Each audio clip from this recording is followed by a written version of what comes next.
Tamil Nadu medical counselling first ரவுண்டுடைய choice filling and choice locking இன்னைக்கு சாயங்காலம் ஆகஸ்ட் மாதம் 16ஆம் தேதி சாயங்காலம் 5 மணியோட க்ளோஸ் ஆகுது.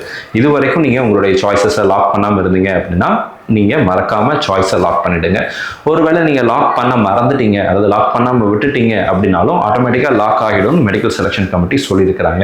எதிர்பார்க்கிறபடி 18ஆம் தேதி as per the previous schedule August மாதம் 18ஆம் தேதி ஃபர்ஸ்ட் ரவுண்டுடைய ரிசல்ட் அப்படிங்கிறது வரும். இந்த ரிசல்ட் வந்ததுக்கப்புறம் ஆல்ரெடி உங்களுக்கு ஏதாவது சீட்டு கிடச்சிருந்துச்சு அப்படின்னா அந்த காலேஜையும் தமிழ்நாட்டில் 18ஆம் தேதி உங்களுக்கு ரிசல்ட் வரப்போகுது இல்லையா, அந்த ரிசல்ட் வந்ததுக்கப்புறம் உங்களுக்கு கிடைக்க போகிற அந்த கல்லூரியும் கம்பேர் பண்ணி பாருங்கள். உங்களுக்கு எது பெஸ்ட்டாக இருக்குது, எந்த காலேஜ் உங்களுக்கு பிடிச்ச காலேஜாக இருக்குது, உங்களுடைய ட்ரீம் காலேஜ் எது அப்படிங்கிறத நல்லா ஐடென்டிஃபை பண்ணிவிட்டு அந்த காட்டில் அல்லது அந்த காலேஜில் நீங்கள் தாராளமாக அட்மிஷன் ப்ராசஸ் அப்படிங்கிறத செய்யலாம். We have enough days. All India கோட்டாவில் ரிப்போர்ட்டிங் டேட் அப்படிங்கிறது வந்து 22ஆம் தேதி வரைக்கும் இருக்குது. தமிழ்நாட்டில் 18ஆம் தேதி ரிசல்ட் வந்துடும். ஸோ நல்லா யோசிச்சு முடிவெடுங்க. இந்த வீடியோ உங்களுக்கு பிடிச்சிருக்கும்னு நினைக்கிறேன். பிடிச்சிருந்துச்சு அப்படின்னா மறக்காமல் வீடியோவை லைக் பண்ணிவிடுங்க.